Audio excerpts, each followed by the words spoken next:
Sato and Akane have been at each other's throats for as long as they've known each other. And on this particular day, Akane is yelling at him for some reason. But Sato couldn't care less and tells her to leave him alone. But that just leads to an even bigger argument.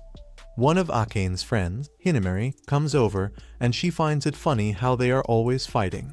But now that she thinks about it, Akane seems to care way too much about what Sato does. So she's starting to wonder if there's something going on between the two of them. Akane is disgusted and denies having any feelings for Sato because she'd much rather have a roach crawl into your ear and go out with him. And Sato is equally offended by the idea of dating someone like her, so they start arguing some more. Once the school day is over, Sato is on his way back home, but all of a sudden, he gets a phone call from his grandpa. He answers and his grandpa invites him to come have some tea with him at his house. But Sato has better things to do, so he's not interested in going on a tea date with his grandpa. Grandpa reminds him that he already made Sato the heir to his company, so the least he could do is spend some time with his dear old Pop while he's still alive. But even if Sato still doesn't want to, Grandpa knows a thing or two about kidnapping children, so he has a limo and some of his armed guards pull up beside Sato. Sato briefly considers running out of there like a track star, but then he realizes his grandpa is definitely crazy enough to have him shot and sent to the hospital, so he decides to comply. He gets in the limo, and while the guards are driving him, he asks where he is being taken.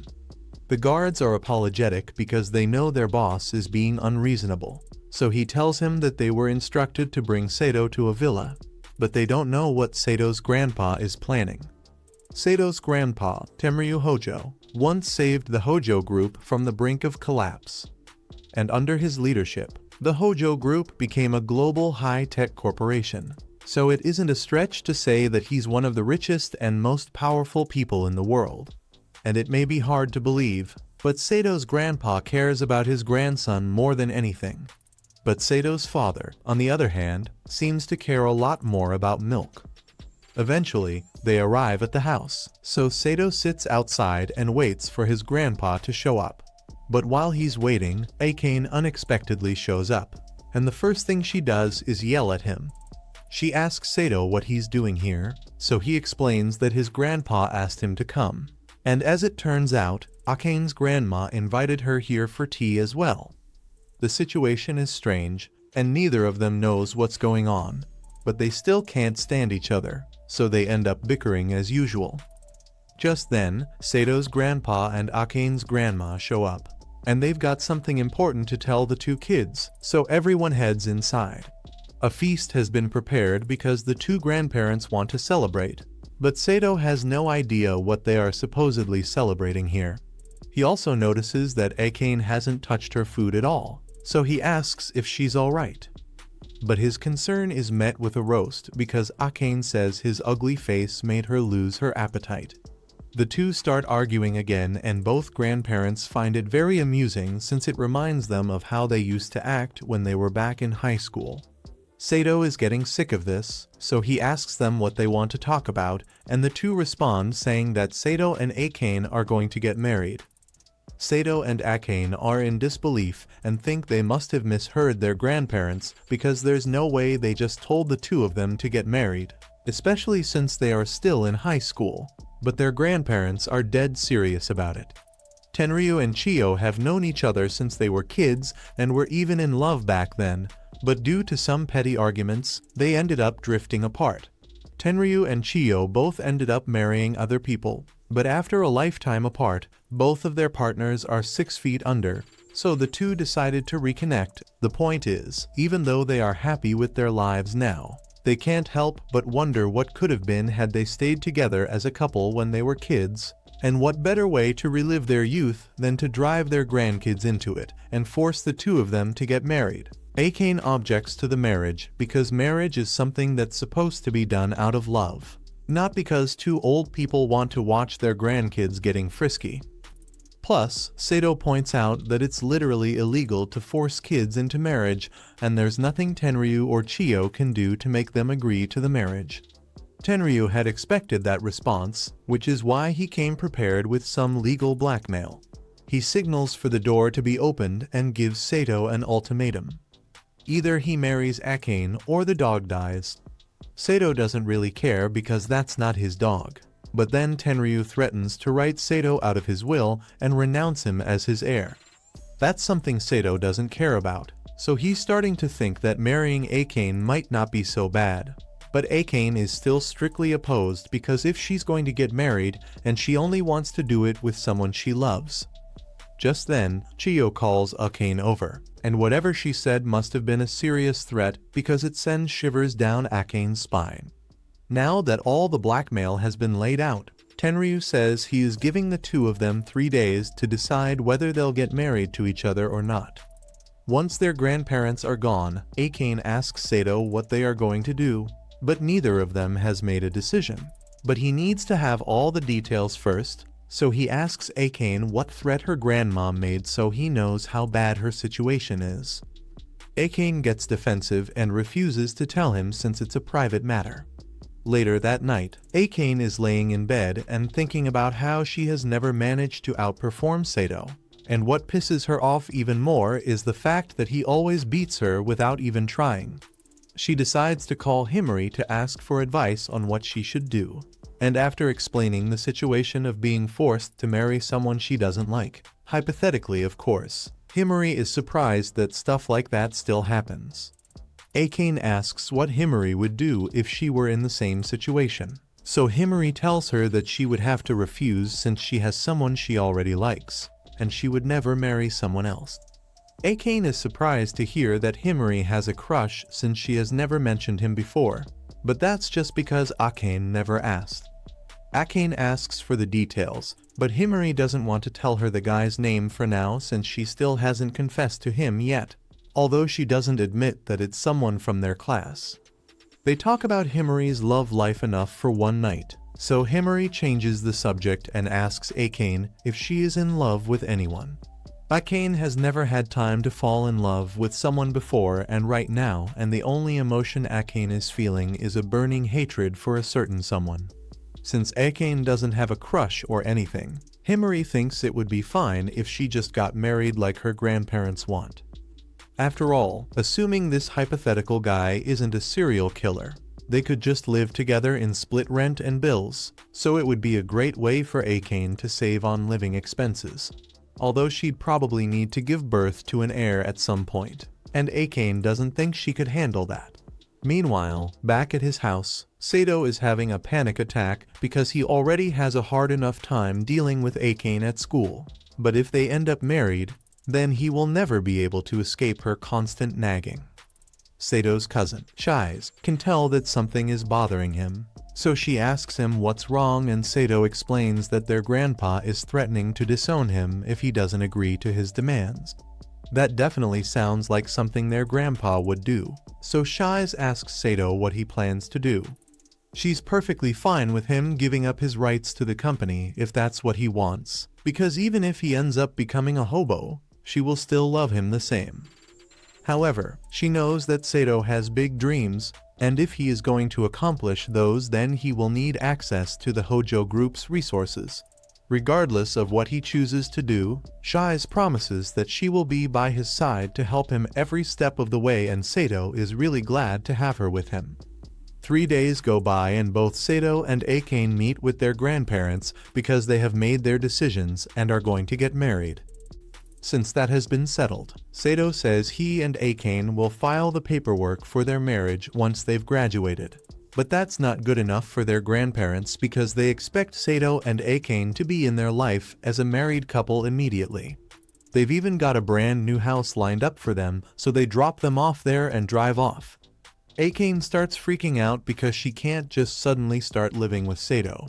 But Sato is already desensitized to the BS his grandpa pulls, so this doesn't surprise him. The two of them head inside, and if nothing else, this house is actually pretty nice, so Akane thinks living here might actually be fun. Or it would be if she didn't have to stay here with Sato. This place is fully equipped with everything they could possibly need, but there's just one problem. There's only one bed. They call their grandparents to complain about the bed, but they intentionally set it up that way because they want Sato and Akane to sleep together. Sato realizes that their grandparents must have set up cameras in order to watch them at night, which is most definitely illegal, but he can't figure out where they put them. However, while Sato is worrying about the cameras, Akane is worrying about having to sleep in the same bed as him. For now, they still need to get their stuff unpacked, so Akane is carrying her stuff upstairs, but that box looks pretty heavy, so Sato asks if she needs any help. She's perfectly capable of doing it by herself. If she doesn't want his help, Sato isn't going to force the issue. But after taking a few steps, Akane loses her footing and falls backwards. Thankfully, she wasn't falling with an umbrella, so Sato catches her and she's perfectly safe. But he asks that she be a little more careful because if she ends up getting herself killed, he'd become the prime murder suspect. After everything has been unpacked, Sato finds a meal his grandpa left for him to eat. After warming up the pizza, Sato is about to start eating, but Akane smells the food and she's really hungry, like she's too stubborn to ask for a piece. Sato doesn't want her to starve, so he ends up giving her a slice. A few minutes later, Sato is ready for bed, so he heads into the bedroom and lays down to go to sleep. But then Akane comes in, and he remembers that they have to share the bed. They both agree that they weren't going to do anything, but there's no way Sato can fall asleep like this. To distract himself, he starts a conversation and asks Akane why she agreed to this marriage, but she still doesn't want to give any details about her reasons. This marriage is just a formality, so she's just going to have to put up with it for the sake of her dream, even if it means following their grandparents' weird rules. Sato suddenly realizes that if their grandparents can arbitrarily make up rules whatever they want, then it's only a matter of time before they make a rule about the two of them having kids. That brings us back to the present, where Akane reminds Sato that under no circumstances is he allowed to tell anyone that they are married. No matter what, Sato tells her that he already intends to keep it a secret, but Akane still doesn't trust him because what guy wouldn't want to brag about getting married to her? The next day at school, Sato's cousin, Shize, quickly pieces together that he has given in to Tenryu's demand by marrying Akane. Disapproving of the arrangement, she demands a bribe to keep quiet. Sato, already overwhelmed, reluctantly complies, knowing that the last thing he needs is more chaos. Meanwhile, Akane is horrified by Sato's diet of nothing but instant ramen, protein shakes, and vitamin supplements. Appalled by his lack of nutrition, she insists on cooking a proper meal for him.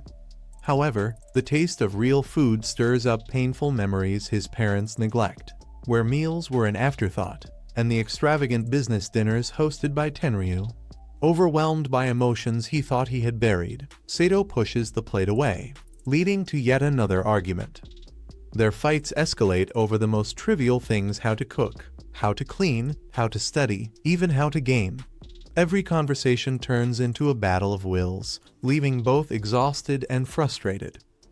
Desperate for a solution to their constant clashes, she confides in her friend Himari, who advises that they need to start respecting and listening to each other. Similarly, Shize tells Sato that compromise is key to survival. Though skeptical, both Sato and Akane decide to give it a shot. Acknowledging that divorce isn't an option, they sit down for an honest discussion, setting ground rules for sharing chores and coexisting under one roof. To their surprise, they manage to go an entire day without fighting, a small victory that feels monumental. That night, as Sato watches Akane laugh over something trivial, he feels his heart race. He refuses to acknowledge it, but deep down, he knows she really is beautiful. And maybe, just maybe, they don't hate each other as much as they thought. One night, Sato is busy reading his favorite book when Akane interrupts him. She tells him she rented a movie that caught her attention. Sato assumes she wants him to move, so he starts to get up, but Akane stops him. Confused, he stares at her, unsure of what she wants. She holds up the movie tape, 24 uncut hours of kitten footage. She says she wants them to watch it together. Sato is baffled and considers this to be utter bullshit, wondering why anyone would want to watch kittens for 24 hours straight. Fortunately, Akane finds the 3-hour version of the movie instead, and Sato quickly suggests they watch that version instead. They begin watching the movie, and while Akane enjoys every second of it, Sato dozes off on the couch, bored out of his mind. When the movie ends, Akane expresses how much she loved it and suggests they watch the full 24-hour version next time. Sato suddenly wakes up from his nap, disoriented and muttering something about an alien planet. Since they watched something Akane likes, she insists it's only fair for Sato to pick the next thing to watch. However, Sato admits he prefers games to movies. Unfortunately, Akane doesn't know how to play games. Determined, Sato holds his controller up and vows to teach her, hoping she might even enjoy gaming as much as he does. 30 minutes later, Akane is having the time of her life, celebrating her victory after defeating a game boss. And Sato watches her with a faint smile, surprised at how much fun he's having with his so-called arch-nemesis. Later that night, as they lie in bed, Sato wakes up and notices Akane isn't covered by the blanket. He adjusts it. To his surprise, Akane is already awake. She thanks him for the fun they had that day. Facing opposite directions in bed, Sato tells her she can pick the next game they buy, and he'll pick the next movie they watch. At school, Akane helps Sato pick up an eraser he dropped. As Sato lifts his head from his desk, he thanks her and Akane blushes lightly in response. Himari walks up to Akane moments later and asks if she and Sato had a fight, not wanting anyone to know she's getting along with Sato. Akane insists they're always fighting. However, Himari senses something is off. Their behavior doesn't match their usual constant bickering. Feeling cornered, Akane rushes out of the classroom and goes home. A few hours later, Sato is in the library searching for a book when Shizue sneaks up behind him. She covers his eyes with her hands and playfully asks him to guess who it is. Knowing Shizue is the only person who would pull such a stunt, Sato correctly guesses it's her. She laughs and removes her hands from his eyes, confirming his guess. Shizue notices Sato holding a book on communication skills, and although she knows that his communication skills are dog water, she still asks him what it's for. Sato explains that he thinks it might help him strengthen his relationship with Akane. During the break, Sato calls out to Akane as she walks down the hall. Akane turns around with an annoyed look, saying she prefers not to talk much at school. Sato asks if she's busy or has plans for later in the day. When he learns she's free, he invites her to go shopping with him after school. Akane realizes this might be a date, but before she can overreact, Sato quickly pulls her into an empty room to avoid being overheard. Inside the room, Akane scolds him for dragging her into such a dark space because she thinks he's trying to get some. But Sato isn't trying to catch a case, so he clarifies that he only did it because she was about to say something about a date. Akane blushes slightly and points out that it's basically a date since guys and girls don't just meet up for no reason. Sato tries to brush it off, saying it's not a date and that he only needs her help to carry groceries. Akane finds this amusing and decides to play along, leading them both to laugh like total goofballs. After school, Akane is startled when Himari greets her excitedly. Himari's shift at work got cancelled and she wants to hang out. However, Akane already has plans with Sato and doesn't know how to tell her. Himari enthusiastically talks about all the fun they could have together, but Akane, with tears in her eyes, admits she already has plans with someone. Himari takes no offense and, curious, asks if it's a new friend. When Akane says it's someone Himari knows, Himari quickly guesses it's Sato and teasingly asks if it's a date. Flustered, Akane speeds off to avoid answering any more questions. Later, Akane and Sato walk through the park, both blushing as they approach the supermarket near their homes. Inside, Sato notices they're out of eggs at home and a pack to place in the cart. Akane stops him, pointing out that he should check the price before just adding things to the cart. A few minutes later, Akane discovers the supermarket is holding a limited time sale and a crowd has already gathered to grab the discounted items. She tries to push her way through the chaos, but quickly gets shoved to the side. Sato attempts to jump in as well, but he's tossed aside even faster than Akane. Left lying on the floor in shame, they both burst into laughter at how terrible they were fighting for the sale. Akane stands up, smiling, and declares that she isn't going to give up. And then after that, the two walk home together. That night, Akane wakes up to find Sato with his finger in front of her face, about to poke her cheek. She sits up and immediately scolds him, accusing him of planning something as gruesome as gouging a hole in her cheek. Sato denies her accusation and decides to admit he's a total simp by explaining that he couldn't resist poking her cheek because she looked so cute while sleeping. Akane blushes at his response and hugs her pillow. She lies back down and tells him he can watch her sleep, but only for a little while, which is still very creepy. The next morning, they both wake up and greet each other with awkward blushes. Later that afternoon, on their way to school, they pass by a stall selling strawberry cream buns. Akane wants one, so Sato goes to buy it for her. He returns with the pastry in hand, but it's too large for her to eat alone. He suggests they split it, and as they share the cream bun, Himari spots them. She's surprised because she's never seen them together outside school, and begins to suspect something is going on between them. Akane quickly denies it, claiming Sato was just stalking her. That night, Akane stays up late studying for an upcoming test. Sato, on the other hand, doesn't see the point in studying. He boasts that he never studies and just memorizes everything from class, even scoring perfectly on the last test. Akane takes this as mockery, throws her pillow at him, and tells him to leave. A few minutes later, Sato knocks on her door and hands her a snack. She takes it inside, wondering why he would go out of his way to make it for her. She decides to take one bite and is overwhelmed by how delicious it is. The next morning at school, Akane is walking through the halls when she suddenly collapses. Luckily, Himari is nearby and rushes to her side. Himari asks if she's okay and Akane reassures her that she's fine, just a bit sleep-deprived from studying all night. Himari urges her not to push herself too hard and reminds her that her health is more important. But Akane is more focused on getting the top grade in the class. Himari advises her again, pointing out that she'll never outscore Sato. Despite this, Akane remains determined to surpass Sato in every way. That evening, Sato brings her a late-night snack, only to find her slumped over her desk. Assuming she's fallen asleep, he moves closer, but notices her uncomfortable expression. He quickly realizes she isn't feeling well. Sato checks Akane's temperature and sees that it's a worrying 40 degrees. She's clearly burning up from a fever.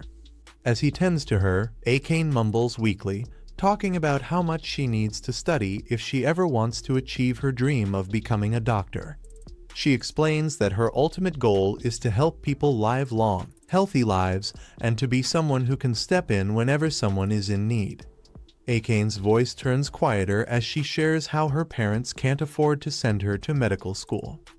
She reveals that the only reason she agreed to marry Sato in the first place was because her grandmother promised to fund her education if she married him. Hearing this, Sato feels a mix of surprise and admiration.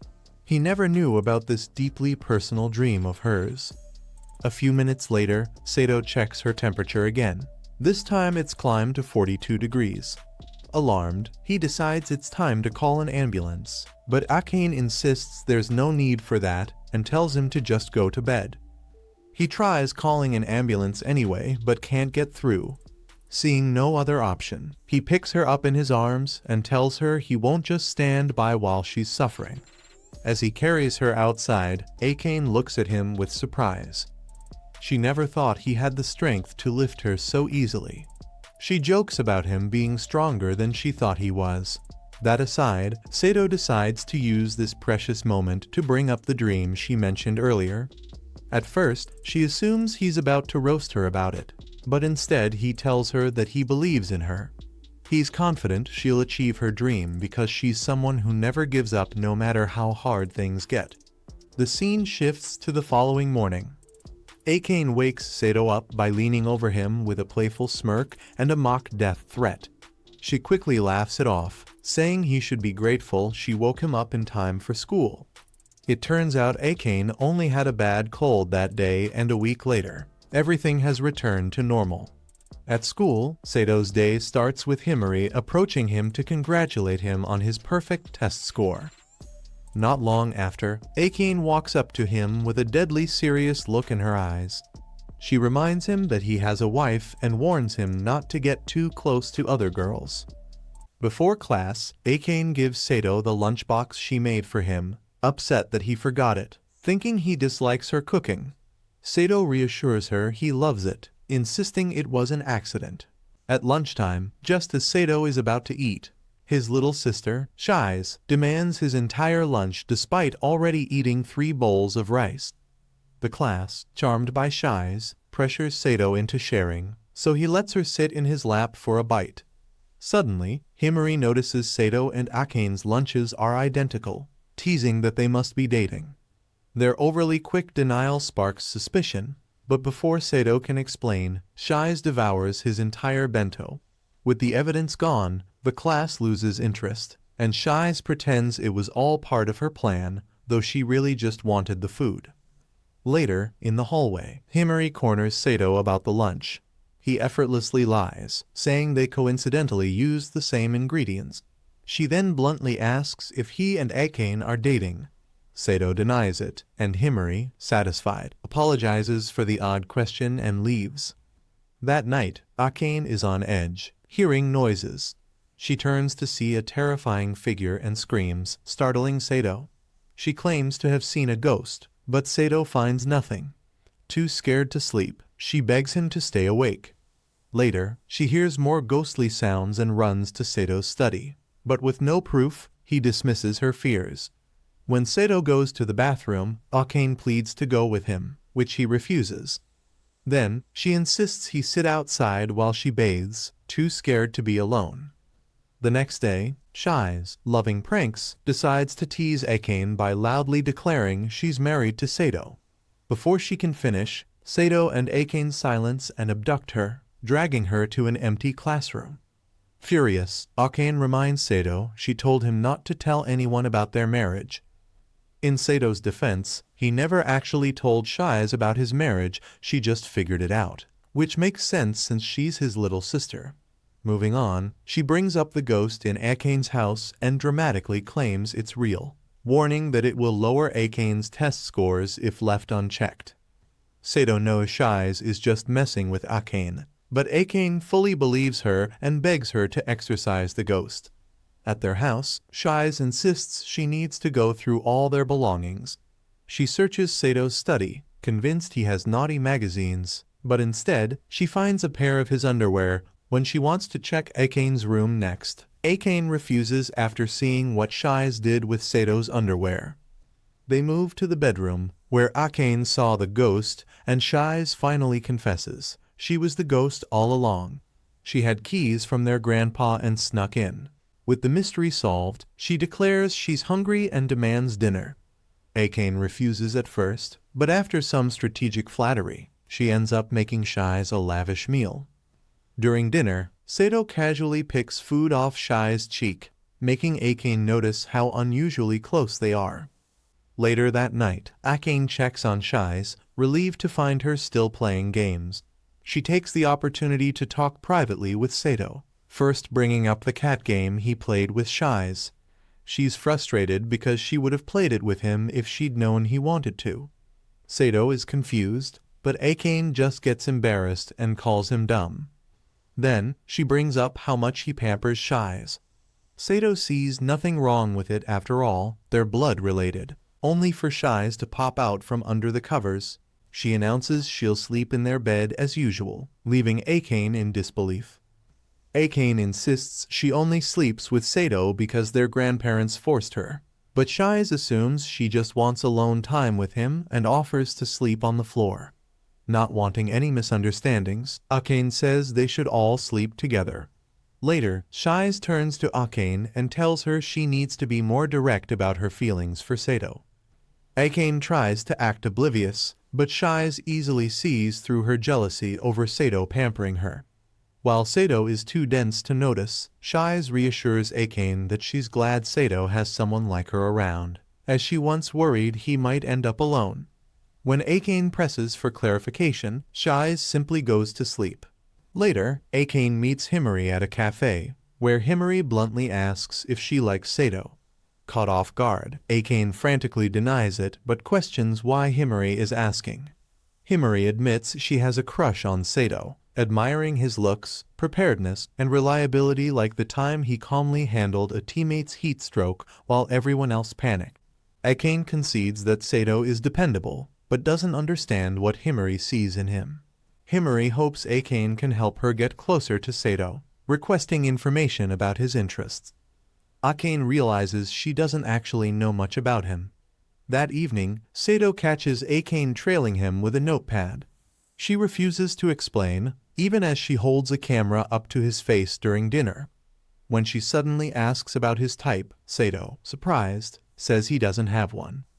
She then asks his favorite foods, and he lists steak, sushi, and seafood bowls with caviar, though the last one seems too fancy. When she asks how he likes his steak, he says rare. The next morning, Akane shares Sato's food preferences with Himari, and, after some thought, adds that he enjoys video games and reading before bed. Himari, intrigued, asks how Akane knows that, forcing Akane to make up an excuse. That night, while preparing dinner, Sato assumes Akane will make steak since she asked about it. Though she had no intention of doing so, his excitement convinces her to cook it. On their way back from grocery shopping, Akane reminisces about shopping with her mother as a child, though Sato can't relate. At home, Sato is shocked by how good her steak is, declaring he could eat it every day. Embarrassed but pleased, Akane promises to make him amazing food anytime. However, when she leans in too close, both get flustered. The next day, Himari approaches Sato, asking about his type again. When he questions where she heard he didn't have one, she dodges. Sato explains he doesn't categorize people that way, he'd need to get to know someone first. Himari is even more smitten, as most guys only notice her looks. Sato sympathizes, acknowledging how frustrating that must be, but Himari is thrilled he called her pretty. Feeling bold, Himari whispers in his ear, asking if he could ever fall for someone like her. Caught off guard, Sato asks if she's serious, but flustered, Himari calls it a joke and dashes away. That evening, Akane sneaks into Sato's room to gather intel for Himari, but is caught red-handed just as she finds his diary. She defensively insists she's not spying for anyone, though Sato never accused her of it. Instead, she asks for a book recommendation, and Sato hands her a dense historical war book, saying he enjoys laughing at humanity's stupidity. Akane doesn't get the appeal but shares the info with Himari, who later complains that she couldn't understand a word of it. Akane apologizes, but Himari is actually happy now she has an excuse to ask Sato for help. She eagerly approaches him, asking for an explanation. Watching from a distance, Akane feels a twinge of jealousy over how naturally Himari interacts with him. Sato agrees to help Himari, noting that he owes her since she always mediated his fights with Akane. Himari insists she just doesn't like seeing people argue, but Sato swears Akane might have killed him if not for her intervention. Surprised, Sato learns that back in grade school, Akane defended Himari from bullies. Though she's now outgoing, Himari admits she was once socially awkward and teased for her appearance. Sato compliments her blonde hair, saying anyone who mocked it was stuck up. Himari laughs, revealing that Akane had said the exact same thing back then, cementing their friendship. Akane is touched by her friend's concern, but is caught off guard when Shize bluntly asks if she's jealous of Himari's crush on Sato. Akane denies it, claiming surprise, but Shize points out that Himari has liked Sato since their first year, and that they would make a perfect couple. Seeing Akane's discomfort, Shize presses further, asking if she secretly hopes they don't date. Akane has no answer. After school, Himari excitedly thanks Akane for helping her talk to Sato and invites her for a strawberry parfait and a sleepover. Akane is thrilled but panics she can't let Himari find out she lives with Sato. She tries to make excuses, but Himari, recalling Shai's recent visit, assumes Akane doesn't want to hang out with her. To reassure her, Akane reluctantly agrees. She rushes home to warn Sato, telling him to hide before Himari arrives. However, there's no time, so Sato quickly hides behind the counter. As Himari and Akane chat, Himari reveals she plans to ask Sato out but wants Akane's blessing. She knows Akane has always been fixated on Sato, even if she denies it. Akane insists she hates him, giving Himari the green light. Sato, overhearing everything, feels disheartened. The next day, Himari asks Sato out in an empty classroom, while Akane and Shais listen outside. Later, Sato tells Akane about the date, curious about her feelings since they're technically married. Akane angrily declares their marriage fake and claims she doesn't care. Sato accepts her words, but Akane instantly regrets them. The next morning, as Sato prepares to leave, Akane grows uneasy and finally stops him, admitting she doesn't want him to go. She can't explain why, but the thought of him with someone else makes her sad. Despite the forced marriage, she won't let him cheat on her. Sato, pleased, reveals he turned Himari down from the start and only faked the date to gauge Akane's feelings. Since he's already dressed, he invites her out to make up for the prank. The next day at school, Himari greets Sato normally. Though rejected, she vows to keep trying. But now that Akane has acknowledged her feelings, she won't let Himari steal him away. Himari wasn't joking when she said she wasn't giving up on Sato, because the very next day she gives him a homemade lunch at school. She heard that Sato really likes steak, so that's what she made for him. However, Sato declines because he already brought his own lunch. She still insists that he at least try some of the lunch she made because she worked really hard on it and the rest of Sato's classmates end up pressuring him into it. So Sato says he will take a bite. Himari is happy that Sato agreed to eat her lunch, so she feeds him a piece. After taking the first bite, Sato realizes that the steak she made is actually delicious, so he continues eating it. Akane gets upset that Sato is enjoying Himari's food so much, and even though Himari doesn't understand why Akane would be jealous, she tries to make her feel better by feeding her as well, and Akane gets embarrassed.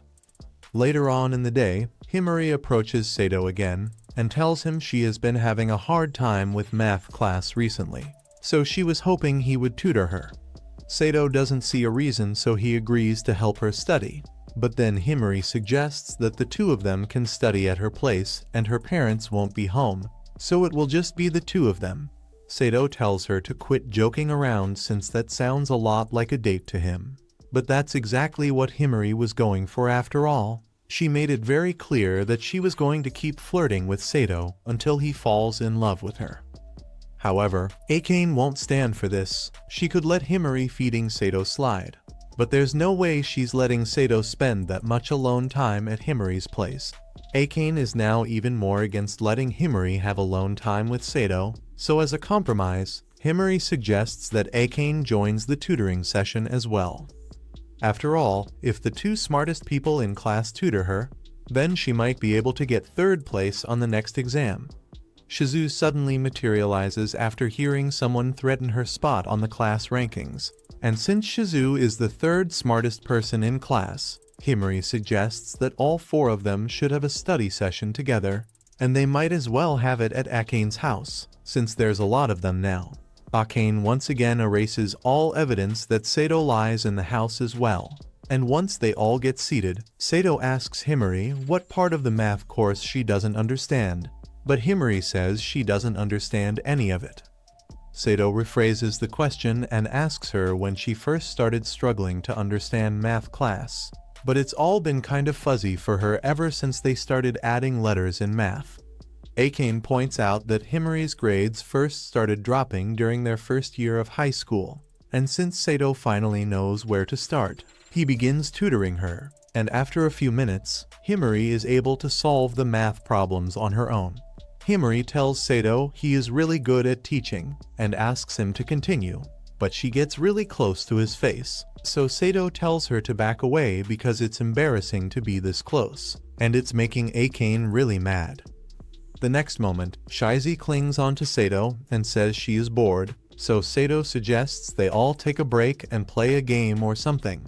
But instead of just picking something like Mario Kart, Akane pulls out a card memory game, intent on proving that she is smarter than Sato. But in the end, Sato absolutely demolishes all of them because his memory is really good. He doesn't want to keep playing, so he tells them they can continue without him because he's going out to get some snacks. But while he's out, Akane catches up to him because she can tell Sato is feeling a little down. She starts a conversation by saying she had no idea his memory was so good. But Sato doesn't like to bring it up because people constantly call him creepy for it, making people think he is a stalker or something. She tells Sato that his memory isn't creepy at all, and in fact, she would love to have an ability like that since she wouldn't have to study so much. The two eventually return home after buying the snacks, but to their horror, when they get back, they find Himari and Shizy playing video games on Sato's console. So Akane has to make up an excuse for why it's there, and Sato asks Akane why she didn't hide away earlier. Anyway, they all sit down to have some snacks, and Himari thanks Sato for his help since she feels like she understands math a lot better now. Sato says tutoring her was fun for him since Himari catches on quickly, so he'd be happy to help if she ever needs tutoring in the future.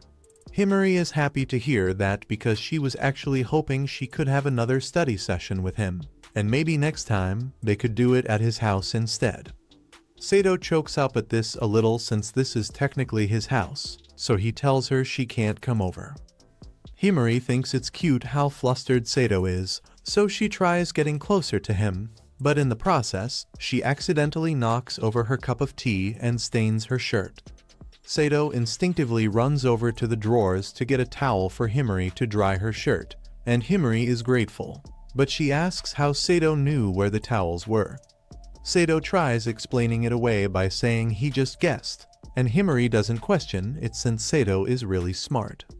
Anyway, she needs to go take care of the stain on her shirt, so Shizy leads her to the bathroom, and while she's gone, Akane gets upset with Sato and tells him this is all his fault for agreeing to tutor Himari.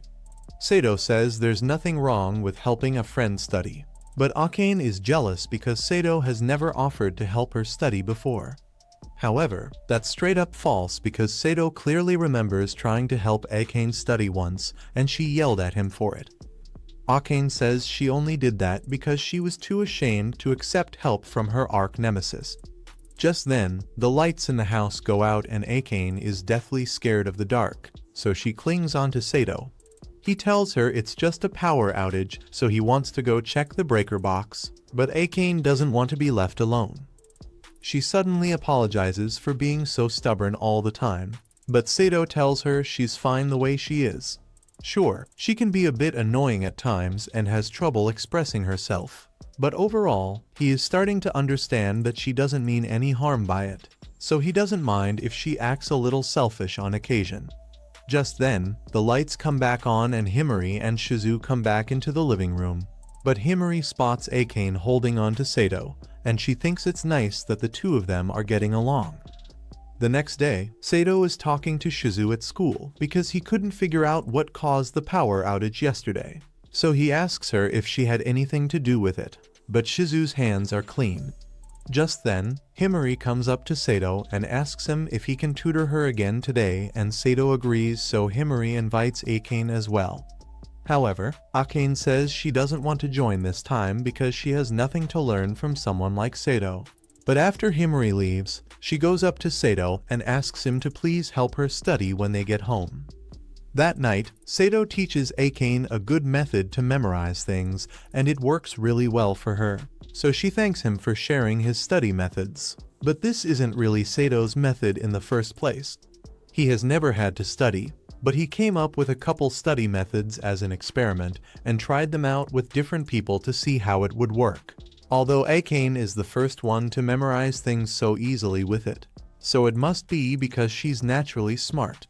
With that said, Sato thinks they've studied enough for one night, so he wants to call it a day, but Akane wants to keep studying till morning. Sato knows she is studying to become a doctor, but he still doesn't understand why becoming a doctor is so important to her. She tells him it's none of his business and Sato admits that she's right, but he still wants to know about Akane's motivations regardless. Since Sato wants to know more about her, Akane agrees to tell him and begins explaining that she had a little sister who was very sick. Her sister could hardly get out of bed, and Akane's parents had to work day in and day out to cover her hospital bills, so they were never around much. Akane's sister would constantly cry out in pain, but all Akane could do was pat her head and watch her suffer until the day she eventually died. She couldn't save her sister back then, but there are other people out there just like her who are suffering right now, so Akane wants to do everything she can to save those people. Sato is glad Akane opened up to him, but since she told him about her late sister, she's been feeling gloomy ever since. Sato doesn't know what to do about it, so he goes to Shizu to ask her for advice on the matter. After telling Shizu about the situation, she thinks about it for a second and tells him that Akane would probably feel better if she got to do something fun with Sato, like shopping. Sato says he goes shopping with Akane all the time. That's not the kind of shopping Shizu was talking about. Even though Akane probably won't admit it, Shizu figured out that she's into a lot of girly stuff, so inviting her to go shopping for sweets or something stylish would be more appropriate. That same day, Sato goes up to Akane while she's making dinner and asks her if she wants to go out with him on their next day off. Akane is so shocked that she accidentally burns the food, but she agrees to the date with Sato, and the next day, she goes to talk to her grandma about it. Her grandma is so excited that Sato and Akane are finally getting along that she could die with no regrets right now, but before that, she has to prepare Akane for the date. So she brings her to a hidden closet full of clothes she had been gathering for the day Akane falls in love.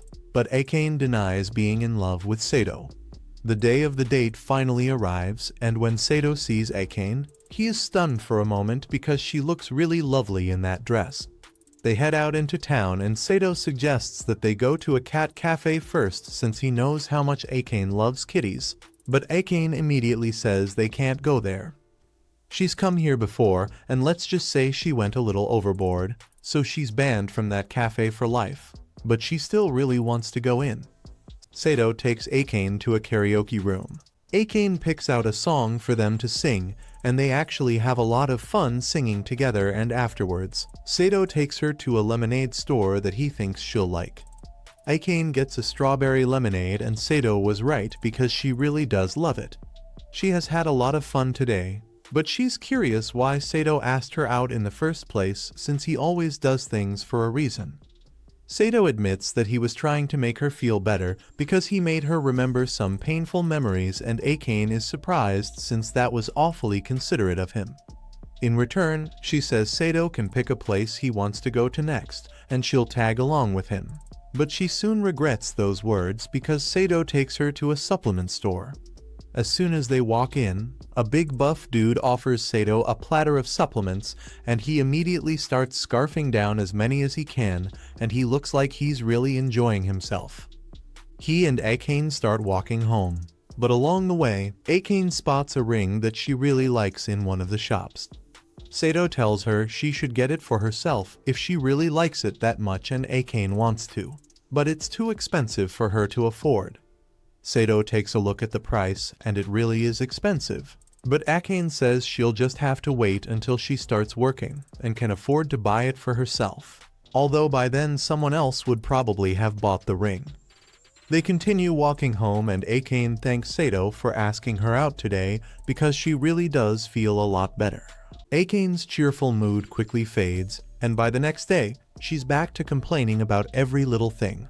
Sato wishes they could get along for more than a day, but then he recalls that Akane really wanted the ring she saw yesterday, sparking an idea. At school, Sato asks Shy if he can come over to her house. She inquires if there's a special reason, but Sato insists he just wants to hang out since they haven't spent much time together recently. Shai agrees and calls for her ride. Moments later, her limo arrives. Sato, recalling past harrowing rides, asks the driver, Ru, to drive carefully, but she only knows how to go fast or faster. After a heart-pounding journey, they arrive at Shai's mansion and head to her room. Once dressed, Shai asks what game he'd like to play. Without a specific idea, Sato lets Shai choose, and she suggests they play Vampires, a game where she tries to climb on top of him and suck him dry. In the midst of their game, Sato's aunt walks in. She adores Sato as much as Shai does and invites him to dinner and to spend the night. However, Sato declines, stating he needs to get home as Akane will be waiting for him. Before leaving, he asks his aunt if he could help at her company, seeking a part-time job. She's puzzled, suggesting he could ask his grandfather for money, but Sato wants to earn it himself. Upon learning he's planning to buy a gift, both Shai and her mother realize who it's for. Shai feels hurt, thinking Sato used spending time with her as a pretext to talk to her mother. Sato assures her he genuinely wanted to spend time with her. Despite her reservations about Sato's arranged marriage, his aunt offers him a task.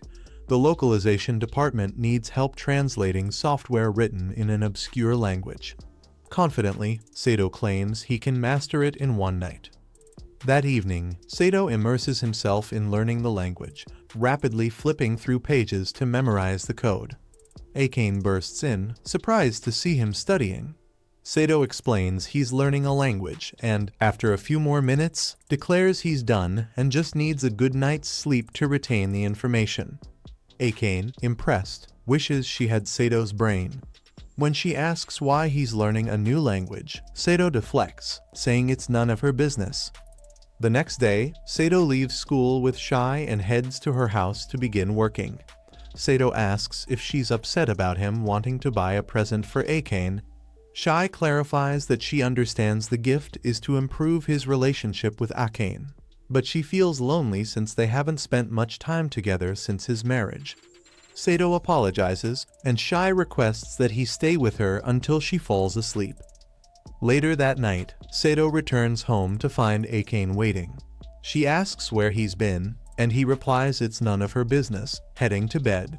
As he passes, Akane notices a familiar scent on him and decides to consult her grandmother the next day. She expresses concern about Sato's late nights and absence during dinners. Her grandmother suggests that, given Sato's attractiveness, he might be popular with other girls. Akane admits there's one girl who likes Sato, but they're just friends. Her grandmother advises her to be honest with herself, as life is too short for self-deception. The following day at school, Himari comes to Akane, upset after being rejected by Sato again.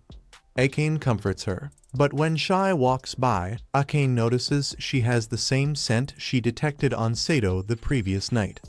That evening, Sato is out late again, leaving Akane to dine alone. She tries to convince herself she doesn't care, but recalling her grandmother's words, she admits she misses him. She attempts to call him, only to realize she doesn't have his contact information. Resourcefully, she looks up Akane's house number and calls. A maid answers, confirming Sato is there, but then Shai's mother takes over. Caught off guard, Akane stammers, but Shai's mother informs her that Sato is busy with work and can't be disturbed. She dismisses their marriage as a sham and questions why Akane is so concerned about Sato's activities before hanging up. Late that evening, Sato wraps up his work and meets with Shai's mother, Ryuko. She's already received the translation from Sato and, trusting his impeccable work, hands him his payment without the usual cross-check. Before he leaves, Ryuko inquires why Sato didn't inform Akane about his job there. He wanted it to be a surprise. With his task complete, Ru gives Sato a ride to the jewelry store so he can purchase a ring. Upon returning home, Sato faces an irate Akane. She's upset about his frequent visits to Shai's house and suggests he should have married Shai instead. Sato clarifies that while he and Shai are close, they're not romantically involved. Akane, still fuming, is about to storm off when Sato stops her and presents the ring he bought. Akane recognizes it as the one she admired in the jewelry store days earlier. Sato explains he took on translation work for Ryuko to afford the ring, which is why he was out late. Flustered, Akane hears Sato express his hope that they can get along better. Overwhelmed, she runs out of the room but soon returns to thank him, appreciating the gesture. The next morning, Sato finds Akane in bed, admiring the ring with a joyful expression. She asks if he'll be out late again, but Sato assures her his work is done. Elated, Akane plans to cook him a special dinner. Throughout the day, she can't help but admire the ring, and by dinner, she's prepared an extravagant steak meal Sato's favorite. Despite the overwhelming portions, Sato eats every bite, not wanting to reject her kindness. The following day, as they walk to class, Sato feels the effects of the heavy meal, but notices Akane still wearing her ring. He discreetly pulls her aside, pointing out that their classmates might notice and ask questions. Understanding, Akane agrees to wear the ring only at home. However, upon returning home, she realizes with horror that the ring is missing. Panicked, Akane retraces her steps, searching everywhere but to no avail. The next day, Akane searches the grocery store, hoping to find the ring, but has no luck. She sits on a park bench, tears welling up, when Shai approaches. Realizing Akane's distress, Shai offers to help find the ring. Together, they scour the school, but by nightfall, they're empty-handed. Akane apologizes for keeping Shai out late and insists on continuing the search alone, feeling responsible for the loss. Shai suggests asking Sato for help, given his photographic memory, but Akane refuses, not wanting him to know. Meanwhile, Sato wonders why Akane is out so late. Just then, Shai arrives, mentioning Akane won't be back for a while, but refrains from explaining, honoring a promise to Akane. Taking Shai's hint, Sato decides to discreetly follow Akane the next day. He observes her searching various places and realizes she hasn't been wearing the ring. Finding her crying under a bridge, Sato approaches, assuring her they can get another ring, and she shouldn't stress. However, Akane insists the ring was special, a symbol of Sato's voluntary affection, unlike their arranged marriage. Moved, Sato offers to help find it. Recalling their path the day the ring was lost, Sato remembers Akane opening her bag multiple times. He deduces she might have dropped it near a storm drain where she took out her handkerchief. Removing the drain cover, Sato retrieves the pouch containing the ring. Overjoyed, Akane hugs him, vowing never to lose it again. Meanwhile, a new girl connected to the Hojo family arrives in Japan, displeased with Sato's marriage and plotting to win him over. The next morning, as Sato chills on a school bench, a girl named Maho suddenly greets him. The problem? He has no clue who she is. After digging through his memory, he vaguely recalls seeing her once, but still has no idea what she wants. So, naturally, he asks again. Maho, devastated by his complete lack of recognition, drops a bombshell she likes him and wants to date him. Sato, completely blindsided by this out-of-nowhere confession, questions how she even knows him. Maho, dodging the question like a pro, presses him to say yes. When he refuses, she pulls out her trump card blackmail. She threatens to announce to the whole school that he's married to Akane. At first, Sato thinks she's bluffing, until she actually starts shouting.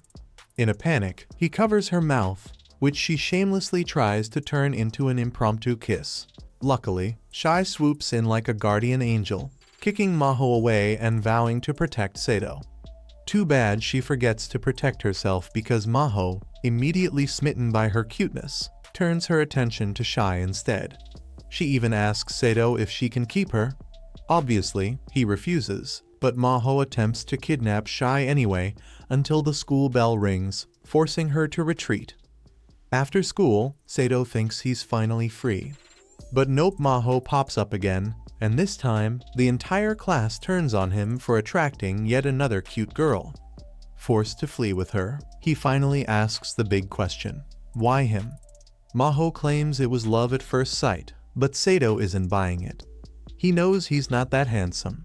Maho insists he is, then immediately pulls a reckless stunt sliding down a railing, forcing Sato to catch her.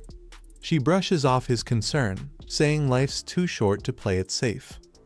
She then asks if he's really not in love with Akane, despite living with her. Sato explains that love isn't the issue, he just doesn't have a choice. In that case, Maho offers him a chance to fall for her instead, even planning a first date. Sato initially declines, but when she asks him to at least show her around town, he reluctantly agrees. They end up at McDonald's, where Maho devours an absurdly huge cheeseburger in one bite. Sato is speechless. As they chat, Maho reveals that her sister constantly scolds her for eating junk food, but she knows it's out of love. Then, out of nowhere, she licks some sauce off Sato's finger. Before he can even process this, she snaps a photo. Sato freaks out and demands she delete it.